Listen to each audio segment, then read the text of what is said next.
Another way of generating referrals for your membership, again, is to create bonus content. And so again, and your membership, you have your list of perks, and maybe you have a training every other week. Maybe you have some foundation course that you're including with your membership, but maybe there's a topic that you're going deeper on that you don't include with the membership, but it becomes bonus content if they refer.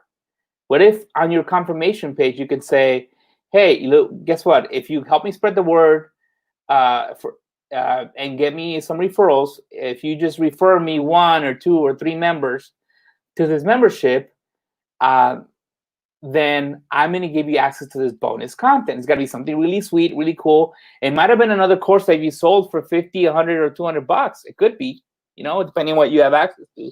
But create this other additional bonus content, and that's how you get into referrals. If it sounds really sweet, if you got to really sell why this content's so cool. Obviously, if they're your target market, they sign up for your membership. They're gonna want it. All it takes is for them to send a few links to a few friends and have one of them sign up, and boom, the bonus content can unlock. And you have to be able to do this with your membership software. So that's the caveat with that. But if you're with Twain Social, you can definitely do that. It's pretty simple.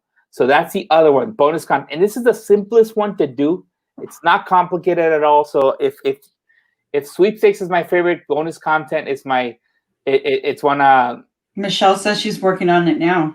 Oh, perfect. That's interesting. Yeah. Perfect timing. So what reason I like bonus content is because you don't have to, you have to figure a lot of stuff out. You can repurpose some of the content you've created in the past, maybe that you sold before, that you're, or you're saving for something else, and you can just add it. So it's very simple to do, and it'll get you some referrals. I would not go crazy. Here's the thing with bonus content. I would not go crazy and say, hey, get me 10 referrals. Because if the person feels like, there's no way I'm going to get you 10 referrals, I might as well not try. Then I would actually keep this from very low, 1, 2, 3 tops. 3 if it sounds really sweet, if the content sounds awesome. But I actually would stick to 1, but maybe 2 or 3 tops in terms of number of referrals you expect them to get this bonus content. This is different than a sweepstakes because with a sweepstakes, there's no minimum referral count. I mean, 1 referral or 100 referrals just get some more chances. They're still in the sweepstakes. This one, if they feel they can't accomplish the goal, then they're not gonna try. So that's very important with bonus content.